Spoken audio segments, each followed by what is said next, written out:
नमस्कार साथियों, स्वागत है आपका इतिहास की वीडियो में। इतिहास के टॉप 10 50 क्वेश्चन हमने लिए हैं।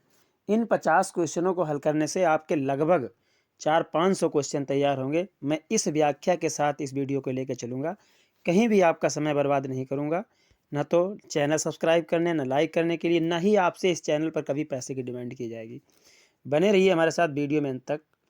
किस वर्ष ईस्ट इंडिया कंपनी के जहाज़ों ने सूरत के पास स्थित स्वाली एक्सच्यूरी में पुर्तगालियों को पराजित किया? ये एक स्थान है, स्वाली एक्सच्यूरी। कहाँ पर है? सूरत के पास है।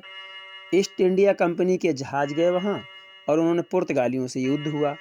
अब पुर्तगाली पराजित कब हुए थे ये पूछ रहा है। तो यहाँ पर पुर्तगाली 1612 ईस्वी में पराजित हुए थे। कब हुए थे? 1612 ईस्वी में पराजित हुए थे। चलिए नेक्स्ट क्वेश्चन है, किस वर्ष वास्को डिगामा एक पुर्तगाली निवेशक ने भारत में समुद्री मार्ग की खोज की? वास्को डिगामा कौन था? ये तो सीधा सीधा इसी में दिया है, पुर्तगाली था। और कौन था? नाविक था। कौन था ये? नाविक, मतलब नाव चलाने वाला नाविक था, पुर्तगाली। ठीक है। और नाविक के साथ साथ ये भारत कब आया था और किस मार्ग से आया था? इसी में आंसर दिया हुआ है, समुद्री मार्ग से आया था। कितने क्वेश्चन हुए? वास्को डिगामा कहाँ के निवासी था? पुर्तगाली था। कौन था? नाविक था। किस मार्ग से भारत आया? समुद्री मार्ग से भारत आया। और सबसे पहले प्रथम बार समुद्री मार्ग से अगर कोई भारत आया तो वो कौन था? वास्को डिगामा था। ठीक है, इतने क्वेश्चन हो गए। अब इसके बाद में पूछ रहा है कि किस वर्ष आया वास्को डिगामा? तो ये 20 मई 1498 को आया था। कब आया था? 20 मई 1498। ये 20 मई 1498 ऑप्शन नहीं है, लेकिन 1498 ऑप्शन है। ऑप्शन नंबर 3 हमारा सही चला जाएगा। अब इसके बाद में 1498 एक 1408 है। ये ऑप्शन 1408 है, 1498 ये है पहला ऑप्शन। 1598, एक मिनट, इसमें सारे ऑप्शन गलत हैं क्या? हाँ सही है, 1498 है। वो हमने इसके ऊपर कलम चला दी, इसलिए हमें दिख नहीं रहा था, जीरो दिख रहा था। यही 1498 है। अब नेक्स्ट क्वेश्चन है, दक्षिण भारत में किस राजा ने 1741 में कोलाचेल की लड़ाई में डच ईस्ट इंडिया कंपनी को पराजित किया? कोलाचेल की लड़ाई है, एक स्थान है कोलाचेल, और ये कहाँ पर है? दक्षिण भारत में है। और कौन सा राजा था जिसने पराजित किया था? ये राजा थे मार्तंड वर्मा। अब मार्तंड वर्मा कहाँ के राजा थे?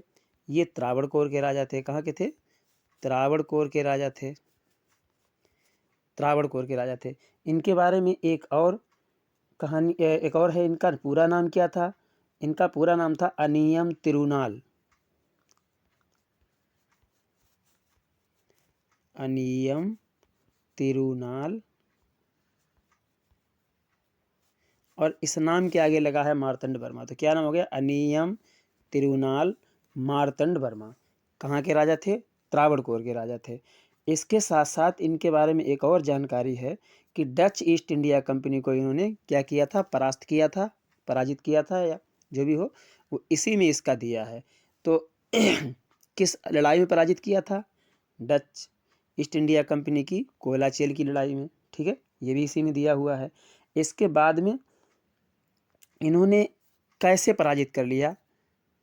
इन्होंने जो पश्चिमी सभ्यता थी, पश्चिमी जो देश थे, उनकी सेना के अनुसार अपनी सेना को आधुनिक हथियार दिए थे और आधुनिक तरीके से उनको ट्रेनिंग दी थी। और ये एक काम और करना चाहते थे। भारत में जो सामंती प्रभाव था, सामंती प्रभाव यानी सामंती व्यवस्था या सामंतवादी व्यवस्था, उस व्यवस्था के ये विरोधी थे। उस व्यवस्था को ये ख़त्म करना चाहते थे। सारे क्वेश्चन हो गए, इससे लगभग 5-6 क्वेश्चन बनने वाले। नेक्स्ट क्वेश्चन है, अंग्रेजों के खिलाफ भारतीय सैनिकों द्वारा पहले बड़े पैमाने पर विद्रोह, बेलूर विद्रोह, किस वर्ष हुआ?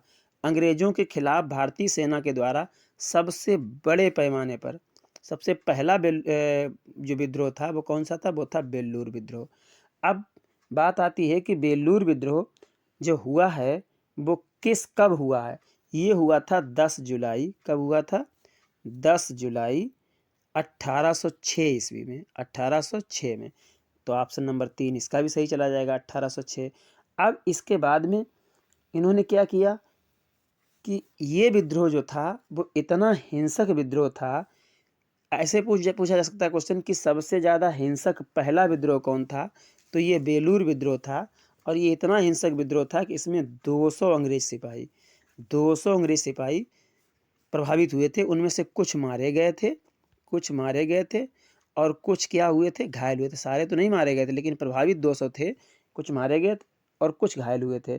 इसके बाद में इन्होंने जो बेलूर का किला था वो भारतीयों ने जब्त कर लिया था। बेलूर का जो किला है वो भारतीयों ने जब्त कर लिया था। नेक्स्ट क्वेश्चन है, किस वर्ष ईस्ट इंडिया कंपनी ने रणजीत सिंह के साथ अमृतसर की संधि पर हस्ताक्षर किए?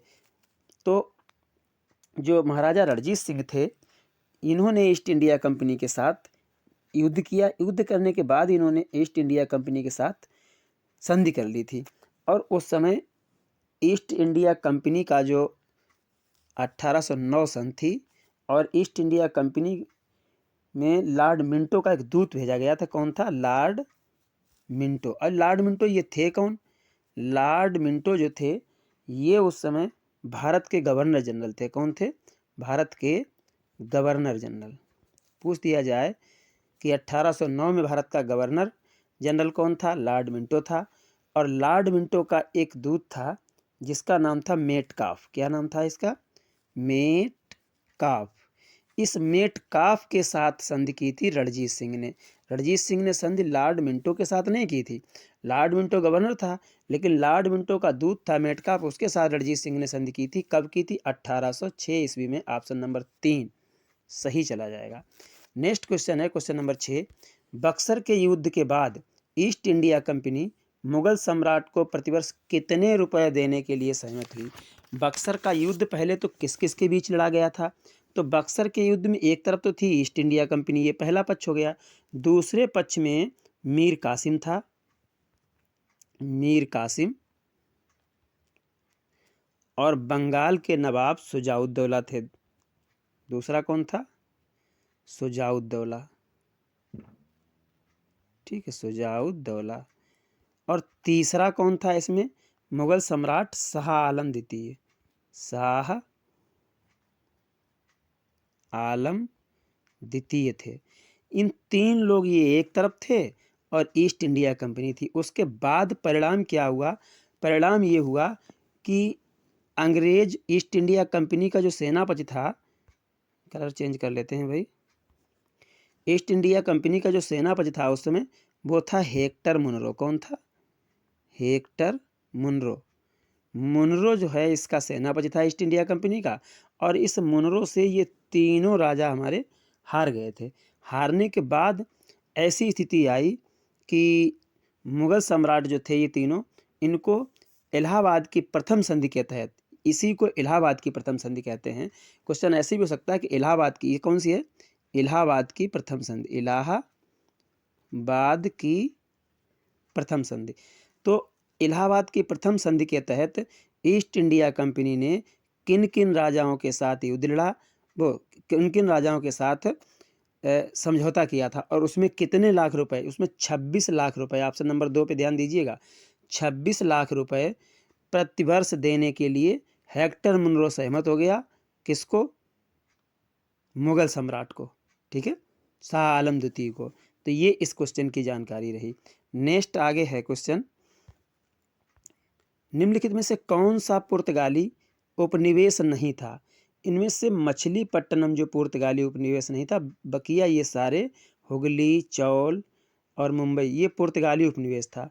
और कुछ पुर्तगाली उपनिवेश और भी थे, हुगली, चौल, मुंबई, इसके अलावा दीव, दमन, बेसिन, ठीक है, और बॉम्बे, बम्बई तो खैर दिया है इसमें, गोवा, कन्नौर, कन्नौज नहीं, ये कन्नौर है, कन्नौर, कालीकट और कोचीन, सतारा, गैले, ये, और नागपट्टम एक और इम्पॉर्टेंट है, नागपट्टम। ये इतने पुर्तगाली उपनिवेश थे। ठीक है, मछलीपट्टनम पुर्तगाली उपनिवेश नहीं था। ये किसका उपनिवेश था? ये डच का था। कौन सा? डच लोगों का उपनिवेश था। ठीक है, नेक्स्ट क्वेश्चन है, भारत में काजू का प्रथम परिचय किन लोगों ने कराया था? भारत में काजू का प्रथम परिचय कराया था पुर्तगालियों ने। पुर्तगालियों ने हमें काजू दिया, काजू के साथ साथ इन्होंने और बहुत सी चीज़ें दी। सबसे गंदी चीज़ इन्होंने दी है हमें तंबाकू। तंबाकू हम भारत के लोग नहीं जानते थे पहले। तंबाकू कहाँ से आई? ये पुर्तगाल से आई। और तंबाकू के साथ साथ फिर एक अच्छी चीज़ भी आई, मूंगफली। मूंगफली भी पुर्तगाल से आई। इनकी लिस्ट बना लीजिएगा, ये क्वेश्चन बहुत इंपॉर्टेंट हैं, ख़ास तौर से टेट और सीटेट की परीक्षाओं के लिए और अन्य परीक्षाओं के लिए भी इम्पॉर्टेंट, लेकिन इन परीक्षाओं में ज़्यादा पूछे जाते हैं। और मूंगफली के बाद जो आज आलू, फर्रुखाबाद और कन्नौज जो उत्तर प्रदेश के ज़िले हैं और कुछ और ज़िले भी हैं, इनके लिए बहुत, इटावा ज़िला है, यहाँ आलू बहुत प्रसिद्ध है। तो आलू भी हमें पुर्तगालियों ने दिया और हमें मिर्च भी पुर्तगालियों ने दी। कौन सी मिर्च? लाल मिर्च। लाल मिर्च या कोई मिर्च, मक्का, मक्का जिसको बोलते हैं, मक्का भी पुर्तगाली लाए। टमाटर जिसकी हम सब्जी खाते हैं, ये भी पुर्तगाली लाए। टमाटर के बाद शकरकंद। शकरकंद आपने सुना होगा, आलू की तरह होती है शकरकंद, यानी जिसको शकरकंद भून भून के खाते हैं हम लोग। और क्या इन्होंने दिया? चीकू। चीकू के साथ साथ काजू तो दिए ही है। और अमरूद, हमारे यहाँ अमरूद के बाग जो होते हैं, ये अमरूद भी यहीं से आया। और पाइन एप्पल, पाइन एप्पल और शरीफा,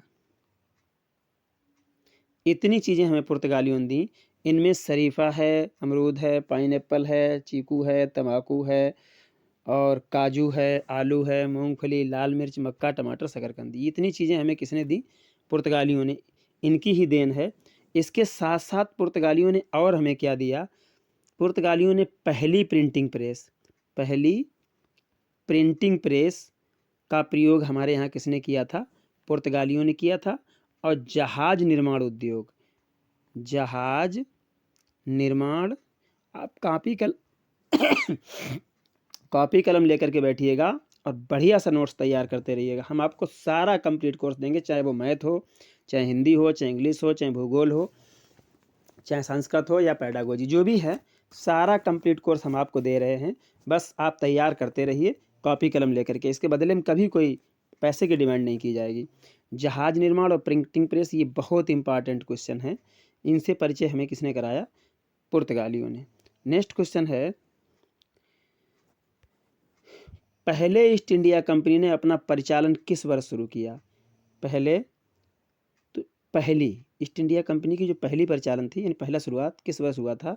वो हमारे यहाँ हुआ था 1600 ईस्वी में। 1616 याद रखिए, 1616, ठीक है। और अंग्रेजों के बाद कौन आया था हमारे यहाँ? डेनिस आए थे। कौन आया था? डेनिस। ये भी 1616 में भारत आए थे। और इन्होंने ईस्ट इंडिया कंपनी की स्थापना की, किसने? डेनिस लोगों ने। और डेनिस ईस्ट इंडिया कंपनी जो थी, इन्होंने ब्रिटिश ईस्ट इंडिया कंपनी की स्थापना की थी अंग्रेजों ने, और डेनिस वालों ने, इन्होंने डेनिस ईस्ट इंडिया कंपनी की थी। लेकिन तंजौर ज़िले का जो त्रावणकोर स्थान है, जहाँ की भी हम बात करते थे, मार्तंड वर्मा जो वहाँ के राजा थे, तो त्रावणकोर के, तो तंजौर ज़िले के त्रावणकोर में 1620 में इन्होंने अपनी पहली फैक्ट्री स्थापित की। जब फैक्ट्री क्या हुआ करती थी, यही ऑफिस टाइप के हुआ करते थे व्यापार करने के लिए। इसके बाद इन्होंने बंगाल के सीरमपुर में, बंगाल के सीरमपुर, कौन सा गांव है, जगह है सीरमपुर, सीरमपुर में इन्होंने 1676 में दूसरी फैक्ट्री स्थापित कर दी। और 1745 में इन्होंने सभी फैक्ट्रियां जो हैं किसको बेच दी? ब्रिटिश कंपनी को। 1745 में सब, ये इंपॉर्टेंट पॉइंट है, ज़रा साफ तरीके से नोट कर लीजिए। ब्रिटिश ईस्ट इंडिया कंपनी कब आई हमारे यहाँ? 1616 में। इसके बाद में डेनिस आए। कौन है? डेनिस। ये भी कब आए? ये भी 1616 में आए। इन्होंने अपना जो डेनिस ईस्ट इंडिया कंपनी की स्थापना की थी, वो इन्होंने 1616 ईस्वी, 17 मार्च 1616 में अपनी पहली स्थापना की। और इन्होंने पहली फैक्ट्री कहाँ? 1620 में त्रावणकोर, तंजौर ज़िले का, वहाँ की स्थापित की। इसके बाद इन्होंने दूसरी फैक्ट्री 1676 में, कहाँ? बंगाल के सीरमपुर में की, बंगाल के सीरमपुर में की। और इसके बाद में धीरे धीरे इन्होंने कई फैक्ट्रियाँ स्थापित की। लेकिन 1745 ईस्वी में, 1745 ईस्वी में ये सारी फैक्ट्रियाँ अपनी ईस्ट इंडिया कंपनी को बेचकर चले गए। इससे ईस्ट इंडिया कंपनी हमारे भारत में और ज़्यादा मजबूत हो गई। नेक्स्ट क्वेश्चन है, बक्सर के युद्ध के बाद किस नवाब ने इलाहाबाद और कड़ा को मुगल सम्राट को सौंप दिया, जो ब्रिटिश सैनिकों के संरक्षण के अंतर्गत आया था? कड़ा जो था, नवाब ने इलाहाबाद और कड़ा दो थे, ये बक्सर के युद्ध के बाद नवाब थे। कौन नवाब थे अभी उनको हम बताएंगे आगे। इन्होंने अपना जो है पूरा कड़ा और कड़ा को जो है मुगल सम्राट को सौंप दिया, इलाहाबाद और कड़ा, और ब्रिटिश सैनिकों के संरक्षण के अंतर्गत आया था, और फिर ब्रिटिश सैनिक के संरक्षण के अंतर्गत आ गया। तो ये थे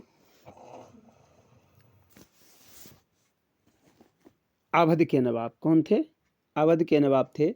और अवध के नवाब के बाद ये 22 अक्टूबर की घटना है। कब है? 22 अक्टूबर की है 1764 ईस्वी में। तो अभी हम पहले पढ़ चुके, उस समय कौन था? हेक्टर मुनरो था सेनापति, और मुगल शासक थे। कौन थे? अवध के नवाब शुजाउद्दौला। इन्होंने जो हेक्टर मुनरो के नेतृत्व वाली सेना थी उसके बीच इन्होंने युद्ध लड़ा और ये हार गए। इस युद्ध में इन्होंने क्या किया? मीर कासिम तो इनके साथ ही था, मीर कासिम था, शाह आलम द्वितीय था। मीर कासिम तो युद्ध भूमि में ही मारा गया, और शुजाउद्दौला वहाँ से शाह आलम द्वितीय, शुजाउद्दौला और शाह आलम ने क्या किया? अपना मारा नहीं गया, भाग गया था। जो मीर कासिम था वो युद्ध छोड़कर भाग गया। 3 लोग थे, हम आपको पहले बता चुके हैं, मीर कासिम और शुजाउद्दौला और शाह आलम। मीर कासिम तो युद्ध क्षेत्र से भाग गया था, शुजाउद्दौला और शाह आलम थे, इन्होंने अपने आप को उसको सौंप दिया, समर्पण कर दिया अपने आप को। इसके बाद जो क्लाइव थे, क्लाइव ने अवध के नवाब शुजाउद्दौला और मुगल जो सम्राट थे शाह आलम, उनके साथ संधि की, उन दोनों के साथ क्या की? संधि कर ली। और मुख्य शर्तें क्या रखी कि अभी हम पढ़ चुके हैं कि अवध के नवाब से इलाहाबाद और कड़ा जिले ले लिए जाएंगे, इलाहाबाद और कड़ा 2 जिले ले लिए जाएंगे, और इसके बदले में 26 लाख रुपए सालाना पेंशन दी जाएगी सम्राट को। ठीक है। और इसके साथ साथ मुगल सम्राट बंगाल, बिहार और उड़ीसा की दीवानी जो है वो भी कंपनी को प्रदान कर देंगे। ये शर्त रखी गई थी। नेक्स्ट क्वेश्चन है, वास्को डिगामा किस वर्ष कालीकट में उतरा था? अभी हम वास्को डिगामा को पढ़ भी चुके हैं। तो ये समुद्री मार्ग से भारत आने वाला क्या था? एक नाविक था। और कहाँ से आया था?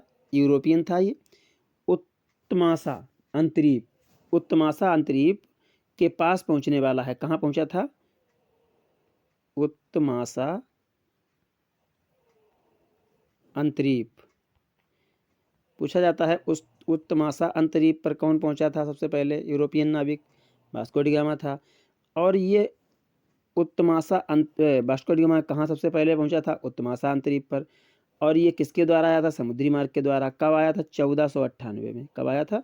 1498 में। अगला क्वेश्चन है, श्री रंगपट्टनम का ऐतिहासिक शहर जिसे टीपू सुल्तान और उसके पिता हैदर अली की कब्र गलत लिखा है, कब्र का घर माना जाता है, वह निम्नलिखित में से किस शहर में है?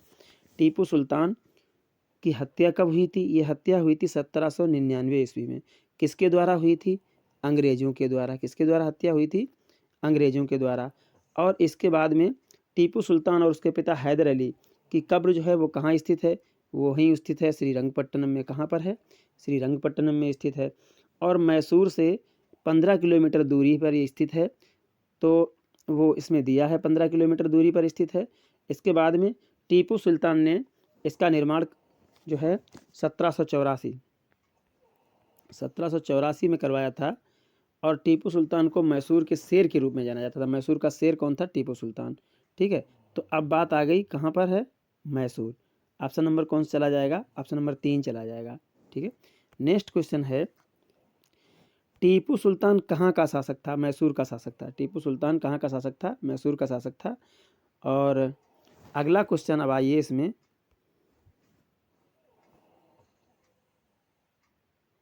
ब्रिटिश शासन को भारत से उखाड़ फेंकने के लिए इनमें से किसने फ्रांसीसियों की मदद की थी?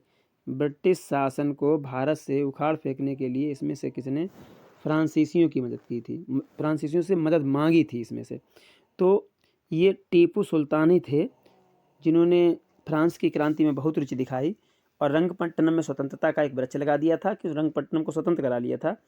और जैकोनिप क्लब का सदस्य बना तथा अंग्रेजों से युद्ध के लिए नेपोलियन जो बोनापार्ट था उस नेपोलियन का इन्होंने सहयोग मांगा था।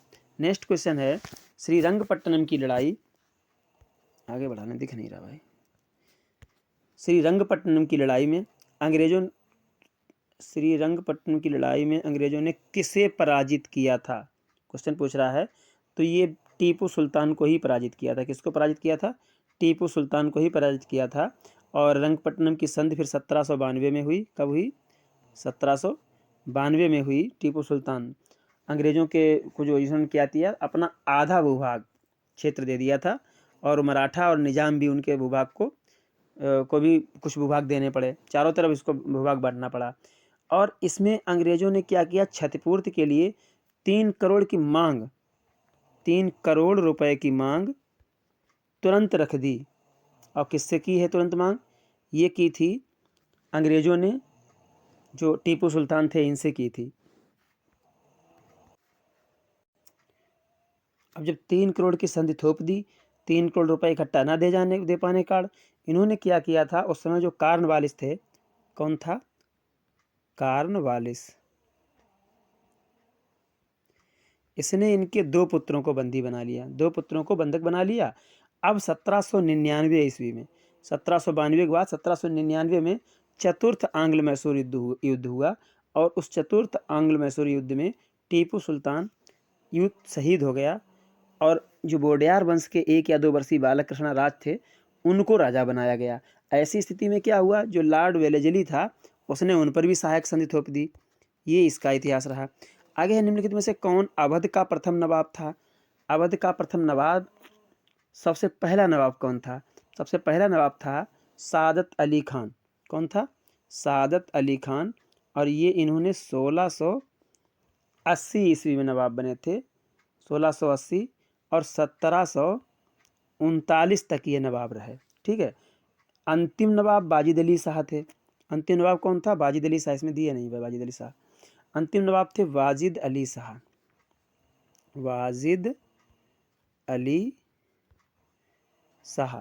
ये रहे 1822 से 87 तक। ठीक है। नेक्स्ट क्वेश्चन है, इनमें से किस लड़ाई में अंग्रेजों के बंगाल के नवाब सिराजुद्दौला को हराया? प्लासी का युद्ध था। 1757 में हुआ था प्लासी का युद्ध। समय कौन सा था? 23 जून। 23 जून 1757 को प्लासी का युद्ध हुआ था अंग्रेजों के बीच। और अंग्रेजों का सेनापति कौन था? रॉबर्ट क्लाइव था उस समय। रॉबर्ट, ये भी पूछा जाता, रॉबर्ट क्लाइव। Robert Clive. ठीक है। और बंगाल के नवाब सिराजुद्दौला थे, इनके मध्य हुआ था। इसमें सिराजुद्दौला का सेनापति कौन था? मीर कासिम। सिराजुद्दौला का सेनापति था मीर कासिम। और अंग्रेजों का सेनापति कौन था? Lord Robert Clive. इन दोनों के मध्य हुआ था। लेकिन मीर कासिम ने क्या किया? धोखाधड़ी की। और धोखाधड़ी कार्ड जो है अंग्रेजों से पराजित हो गया। अब अंग्रेजों ने क्या किया? मीर जाफर को बाद में जो है 1760 में उसको जो है हटा दिया गद्दी से, और उसके दामाद मीर कासिम को बंगाल का नवाब बना दिया। ठीक है। इसीलिए इसने गद्दारी की थी नवाब बनने के लिए। अब क्वेश्चन नंबर 18 प्लासी का युद्ध कब लड़ा गया? अभी हम पढ़ चुके हैं, 1757 लड़ा गया। नेक्स्ट क्वेश्चन है, मेरठ छावनी में 1857 में सैनिक विद्रोह की शुरुआत कब हुई थी? अब सबरे 1857 ऑप्शन है, लेकिन समय कौन सा था? तो ये समय था 10 मई 1857 को मेरठ छावनी में हुआ था। यहाँ पर क्या था? बैरकपुर एक स्थान है, बैरकपुर। कौन सा स्थान है? बैरकपुर। यहाँ पर, और ये है कहाँ? ये पश्चिम बंगाल में है बैरकपुर। यहाँ पर सैनिकों ने जो चर्बी लगे कारतूस थे उनको चलाने से मना कर दिया। मंगल पांडे ने सार्जेंट पर हमला कर दिया। मंगल पांडे, ये कहाँ की घटना है? ये मेरठ की है। इसने जो सार्जेंट था अंग्रेज, उसके ऊपर इसने हमला कर दिया मंगल पांडे ने, और उसकी हत्या कर दी। 8 अप्रैल 1857 को मंगल पांडे को फांसी दे दी गई। कब दी गई? 8 अप्रैल 1857 को मंगल पांडे को फांसी दे दी गई। अब इस फांसी से जो है और ज़्यादा यहाँ पर आग लग गई, लोग भड़क गए। 34वीं पैदल सेना जो रेजिमेंट थी उसको भंग कर दिया गया। 10 मई 1857 को मेरठ की छावनी में सैनिकों ने इनके खिलाफ सीधा सीधा खुला खुला विद्रोह कर दिया। अफसरों पर अंधाधुंध गोलियां चलाईं और जो साथी बंधक कराए थे उनको मार दिया, दिल्ली की ओर चले गए। अब दिल्ली की ओर जाकर के जो शाह आलम द्वितीय थे, उन्होंने दिल्ली से नाना साहब, दिल्ली से कौन थे? शाह आलम द्वितीय थे। कानपुर से थे नाना साहब और लखनऊ से बेगम हजरत महल। इन सब के बारे में पूछा जाता है, हम इनको लिख देते हैं। तो शाह आलम द्वितीय, शाह आलम द्वितीय ये कहाँ से थे? दिल्ली से, ठीक है। लखनऊ से बेगम हजरत महल और कानपुर से कौन था? एक मिनट, कानपुर से नाना साहब। इन लोगों ने अपनी अपनी जगह पर नेतृत्व किया और आंदोलन जो है शुरू कर दिया। इसके बाद में बिहार और जो हमारे उत्तर प्रदेश प्रांत के अलावा एक बिहार प्रांत है। बिहार प्रांत में नेतृत्व कौन कर रहा था? यहाँ कर रहे थे कुंवर सिंह। कौन कर रहा था? कुंवर सिंह। और झांसी का एवं ग्वालियर वगैरह इनका किसने किया था? इनका किया था रानी लक्ष्मीबाई ने। झांसी और ग्वालियर में रानी लक्ष्मीबाई ने नेतृत्व किया था। तो अब आपको याद है, कानपुर से नाना साहब, लखनऊ से बेगम हजरत महल, झांसी से रानी लक्ष्मीबाई और बिहार से कुंवर सिंह थे और दिल्ली से बहादुर शाह द्वितीय थे इस लड़ाई में। नेक्स्ट क्वेश्चन है, निम्नलिखित में से किसने 1857 के विद्रोह को दबाने के लिए अंग्रेजों को सहायता प्रदान की? देखिए हमारे यहाँ गद्दारों की तो कमी नहीं रही और इसी वजह से अंग्रेज इतने दिन टिक गए, टिक थोड़ा पाते। बैरकपुर से जो शुरू हुआ था उसको 1857 का विद्रोह, तो लखनऊ में इस विद्रोह का प्रारंभ कब हो पाया? लखनऊ में ये विद्रोह आते आते 10 मई को शुरू हुआ था, 30 मई को आ पाया। सन तो वही रहेगी 1857, 30 मई को आया। तो इन लोगों ने जो है बेगम हजरत महल और जो अभी हमने बता चुके नेतृत्व किए थे ऊपर वाले क्वेश्चन में। लेकिन ग्वालियर के सिंधिया जो थे, ऑप्शन नंबर 1, ग्वालियर के सिंधिया थे और इंदौर के कौन थे? होलकर। इंदौर के थे होलकर और होलकर के बाद हैदराबाद के थे निजाम, हैदराबाद के थे निजाम। और इनके बाद में एक जोधपुर के राजा थे और भोपाल के नवाब थे। और कश्मीर जो आजकल जम्मू कश्मीर है, यहाँ के जो महाराजा थे, इन्होंने जो है विद्रोह को कुचलने के लिए अंग्रेजों की सहायता की थी। इनमें से ये 3 मुख्य हैं। एक तो सिंधिया थे ग्वालियर के, होलकर थे और निजाम थे। चलिए नेक्स्ट क्वेश्चन है, 1857 में प्रथम स्वतंत्रता विद्रोह में भाग लेने वाली प्रसिद्ध महिला स्वतंत्रता संग्राम सेनानी कौन थी? जो 1857 का था, इसमें महिला स्वतंत्रता संग्राम सेनानी कौन थी ये बात पूछी गई है। तो ये थी बेगम हजरत महल, जिन्होंने 1857 का भी बारे में बता चुके सारी चीज़ें ये थी। और इनका एक और नाम है बेगम हजरत महल का, इनका नाम है महक परी। क्या नाम है? महक परी। कभी कभी महक परी के नाम से भी पूछ सकता है क्वेश्चन। अगला है 1857 की सिपाही विद्रोह में सिपाहियों को किस कंपनी द्वारा बनाए गए कारतूसों पर आपत्ति थी? जो कंपनी थी वो एनफील्ड कंपनी थी। कौन सी थी? एनफील्ड कंपनी थी। इसने चर्बी लगे कारतूस बनाए थे जिसको चलाने से सैनिकों ने, भारतीय सैनिकों ने मना कर दिया था। गाय और सूअर की चर्बी लगी थी। निम्न में से किन्होंने 1857 के सिपाही विद्रोह नहीं कहा? 1857 के सिपाही विद्रोह को विद्रोह नहीं कहा था। इन 4 ऑप्शनों में से वो कौन थे? ये थे कार्ल मार्क्स ने जो है इनको विद्रोह नहीं कहा। और बी.डी. सावरकर और थे, उन्होंने क्या कहा था? बी.डी. सावरकर, ये भारतीय थे और हमारे स्वतंत्रता संग्राम सेनानी थे। तो इन्होंने, बी.डी. सावरकर ने इसको क्या कहा? इसको कहा प्रथम स्वतंत्रता संग्राम। ऐसे क्वेश्चन पूछा जाता है, 1857 के विद्रोह को किसने प्रथम स्वतंत्रता संग्राम कहा? बी.डी. सावरकर ने। किसने इसको स्वतंत्रता संग्राम नहीं कहा? तो वो कहा किसने नहीं कहा? वो कार्ल मार्क्स ने नहीं कहा है। और जॉन लॉरेंस, सीले, आर.सी. मजमूदार और सैयद अहमद खान, इन विद्वानों ने इसको एक सिपाही विद्रोह कहा। क्या कहा? सिपाही विद्रोह। सारी चीज़ें नोट कर लीजिएगा। अगला है 1857 के विद्रोह के प्रसिद्ध नेताओं में से एक तात्या टोपे को अंग्रेजों ने 1859 में कहाँ पर फांसी दी थी? तात्या टोपे को फांसी दी गई थी 1857 के विद्रोह के बाद या सिपाही विद्रोह के बाद। तो उसको मेरठ विद्रोह भी कहा जाता है। तो इनको फांसी कहाँ पर दी गई थी ये पूछा जा रहा है। इनको फांसी दी गई थी शिवपुरी जगह है। कहाँ है? शिवपुरी जगह है। अगला क्वेश्चन है, और ये कब दी गई थी? 1859 में। नेक्स्ट क्वेश्चन है, सिपाही विद्रोह किस वर्ष हुआ था? 1857 हुआ था। नेक्स्ट क्वेश्चन है, किस वर्ष ब्रिटिश सरकार ने भारत में सरकार की संरचना में कुछ सुधार की घोषणा की जिन्हें मार्ले मिंटो सुधार के नाम से जाना जाता है? मार्ले मिंटो सुधार के नाम से जाना जाता है ये पूछ रहा है। तो ये मार्ले मिंटो सुधार जो है वो किस वर्ष किया था ब्रिटिश सरकार ने? तो ये था हमारा 1909। ऑप्शन नंबर 2 जाएगा। 1909 में इन्होंने कहा था कि भारत शासन अधिनियम को जो है मान्यता दी और भारत सचिव और वायसराय के नाम पर मार्ले मिंटो को सुधार कहा जाता है। ठीक है। और इस एक्ट के तहत केंद्रीय और प्रांतीय विधानमंडलों का कौन कौन से? केंद्रीय और प्रांतीय, दो तरीके का शासन होता है, केंद्रीय और प्रांतीय। केंद्रीय और प्रांतीय दोनों विधानमंडलों के आकार और उनकी शक्ति में वृद्धि कर दी गई और मुस्लिमों के पृथक निर्वाचन और मताधिकार की व्यवस्था की गई। यही तो बीज बोने का था मार्ले मिंटो। मुस्लिमों को जो है पृथक निर्वाचन दिया जाएगा और मताधिकार की व्यवस्था। खैर ये तो अच्छी बात है, मताधिकार अच्छी बात है, लेकिन अलग अलग निर्वाचन ये एक विवाद का बीज हो गया।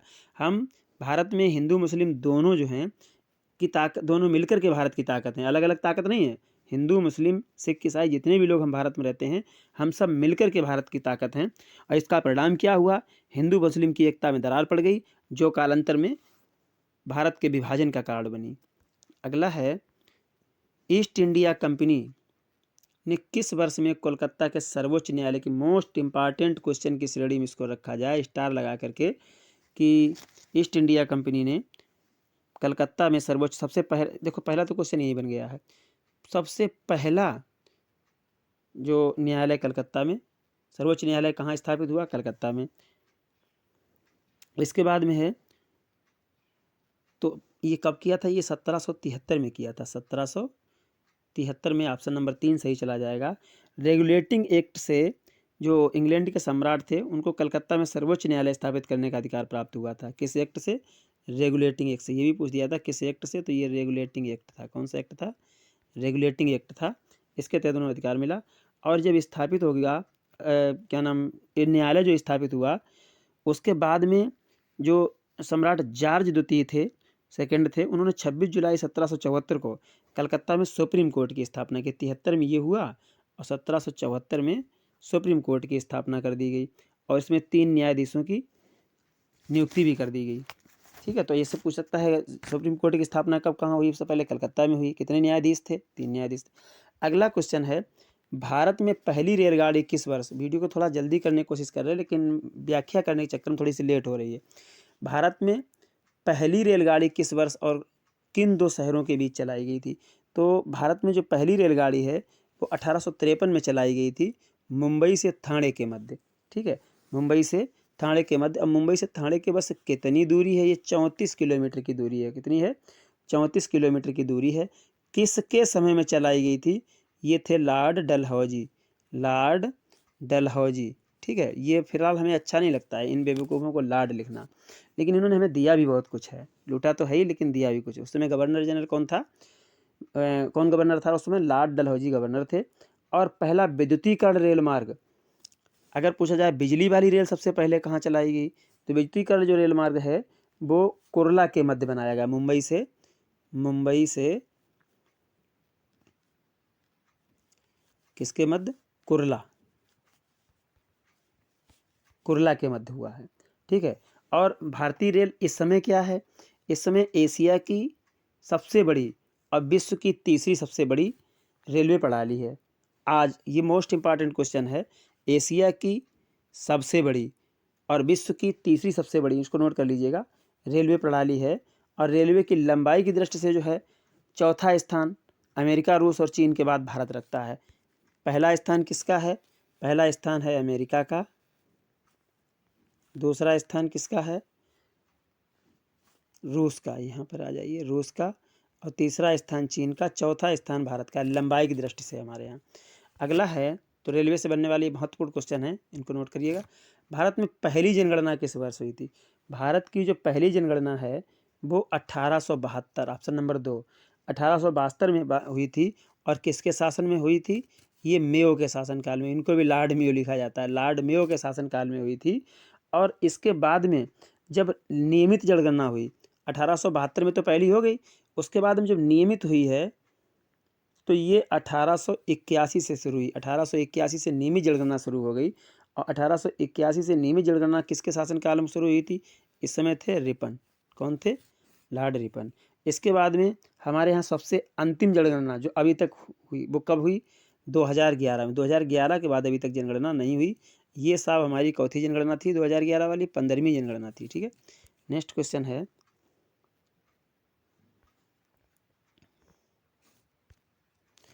1866 में भारत के संदर्भ में चर्चा करने और भारतीय कल्याण को बढ़ावा देने के लिए ब्रिटिश सार्वजनिक अधिकारियों को प्रभावित करने के लिए लंदन में ईस्ट इंडिया एसोसिएशन का आयोजन किसने किया था? लंदन में ईस्ट इंडिया एसोसिएशन का जो आयोजन किया था वो दादा भाई नौरोजी ने किया था। किसने किया था? दादा भाई नौरोजी ने किया था, ब्रिटिशकालीन भारत में। और ये कौन थे? ये एक पारसी व्यक्ति थे, बुद्धिजीवी, और हमारे यहाँ जो सामाजिक और राजनीतिक नेता भी थे। और भारत में इनका एक नाम प्रचलित है, इनको क्या कहा जाता है? वयोवृद्ध पुरुष कहा जाता है। दादा भाई नौरोजी को वयोवृद्ध पुरुष की संज्ञा इनको दी गई है, वयोवृद्ध पुरुष कहा जाता है। 1866 की तारीख जो है, इसी के संदर्भ में जो है चर्चा करने के लिए उन्होंने सभा दी। और ये 1892 से 1895 यानी 3 वर्ष के लिए यूनाइटेड किंगडम के हाउस ऑफ कॉमन्स के सदस्य रहे। किसके? हाउस ऑफ कॉमन्स के सदस्य रहे। नेक्स्ट क्वेश्चन है, निम्नलिखित में से कौन सी प्रणाली भारत में ब्रिटिश शासन के दौरान भूमि राजस्व प्रणाली से संबंधित नहीं थी? भूमि राजस्व प्रणाली से संबंधित नहीं थी, ये पूछ रहा है। तो ये भूमि राजस्व प्रणाली से संबंधित कौन सी नहीं थी? ये दस्तक प्रणाली थी। जमींदारी भूमि राजस्व है, महलवाड़ी भूमि राजस्व है, रैयतवाड़ी भूमि राजस्व है। अब इन 3 प्रणालियां जो हैं, जमींदारी, महलवाड़ी, रैयतवाड़ी, ये तीनों थी। तो कब आई थी इनका? तो जमींदारी जो थी ये 1793 में। जमींदारी कब आई? 1793 में। रैयतवाड़ी 1792 में। रैयतवाड़ी कहाँ गई? ये 1700। इसके बाद में महलवाड़ी, जो महलवाड़ी पद्धति है ये 1822 में आई। 1822 में। दस्तक कोई राजस्व प्रणाली नहीं थी। ये आई कब? जो इलाहाबाद की संधि हुई थी उसमें जो दिया गया था अधिकार इनको, उसके बाद में इन्होंने भू राजस्व प्रणाली लागू की थी। नेक्स्ट है, 1764 ईस्वी में ब्रिटिश ईस्ट इंडिया कंपनी द्वारा स्थापित भारत का पहला डाकघर निम्नलिखित। मोस्ट इंपॉर्टेंट क्वेश्चन, भारत में पहला डाकघर कहाँ पर हुआ था, स्थापित किया था, कितने स्थापित किया था? ये ब्रिटिश ईस्ट इंडिया कंपनी ने स्थापित किया था। तो ये किया गया था मुंबई में। कहाँ? बॉम्बे उस समय नाम था और इसका नाम मुंबई है। ठीक है, और इसके बारे में थोड़ा सा और जानकारी देते हैं आपको कि जो 1854 है, यहाँ पर पहला अखिल भारतीय डाक टिकट लागू किया गया था। अक्टूबर का महीना था। कौन सा? अखिल भारतीय डाक टिकट। डाक टिकट, ये कौन सा था? पहला। ठीक है, नेक्स्ट क्वेश्चन है, हिंदू विधवा पुनर्विवाह अधिनियम 1856, जिसे अधिनियम एक्सवी 1856 भी कहा जाता है, 26 जुलाई 1856 को लागू हुआ। इसके तहत जिसे लॉर्ड के द्वारा, किसके द्वारा? लॉर्ड, और ये खाली स्थान पड़ा, इसमें भरना है, किसके द्वारा पारित किया गया था? ये क्वेश्चन पूछ रहा है। तो ये लॉर्ड कैनिंग के द्वारा पारित किया गया था। किसके द्वारा? लॉर्ड कैनिंग के द्वारा पारित किया गया था। लॉर्ड कैनिंग ने भारत में एक कंपनी के द्वारा नियुक्त गवर्नर था और भारत का प्रथम वायसराय था। ये कौन था? लॉर्ड कैनिंग, भारत का प्रथम वायसराय कौन था? लॉर्ड कैनिंग था। ठीक है, चलिए। और इसी समय में एक और नीति समाप्त हुई थी, विलय की नीति।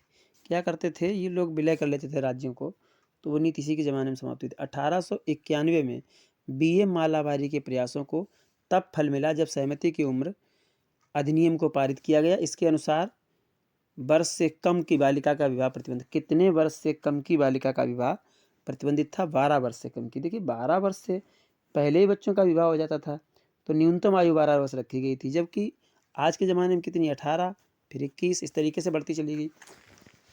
तो ये एक तरीके से उनके बाल अधिकार का हनन था। नेक्स्ट है 1995 और 1804 के बंगाल विनिमय अधिनियमों ने क्या घोषित किया? किसको अवैध घोषित किया? सती प्रथा को, कन्या हत्या को, विधवा पुनर्विवाह को, बाल विवाह को। इनमें से विधवा पुनर्विवाह को तो खैर अवैध घोषित नहीं किया, क्योंकि विधवा पुनर्विवाह ये तो शुरू किया गया था। तो इन्होंने किसको घोषित किया? कन्या हत्या को अवैध घोषित किया।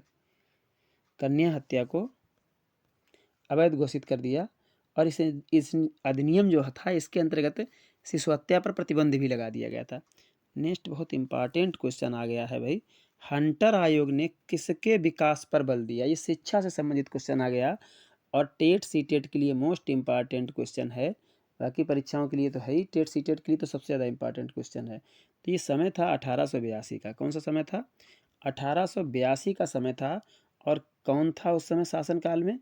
लॉर्ड रिपन थे। कौन थे? Lord Ripon. ठीक है, लॉर्ड रिपन के शासनकाल में हंटर आयोग की स्थापना हुई और इन्होंने जो प्राथमिक शिक्षा थी, प्राथमिक शिक्षा पर अधिक बल दिया, प्राथमिक शिक्षा की सिफारिश की थी।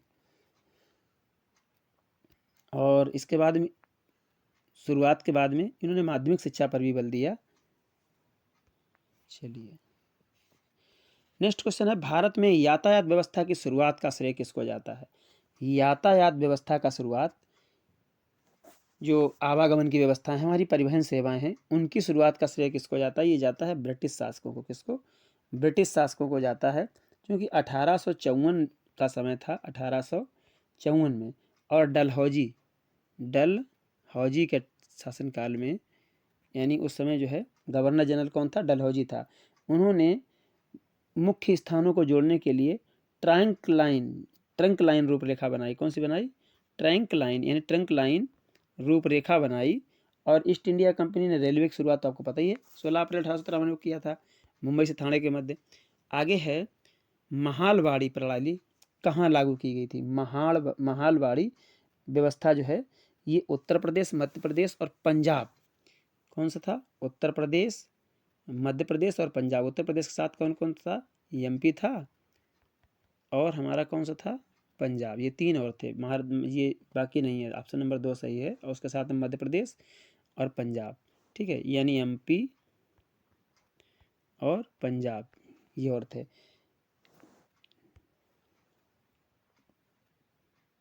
और इसके बारे में थोड़ा सा ये जानते हैं कि महालवाड़ी व्यवस्था क्या है। ये महालवाड़ी व्यवस्था थी क्या? इसका मतलब क्या था?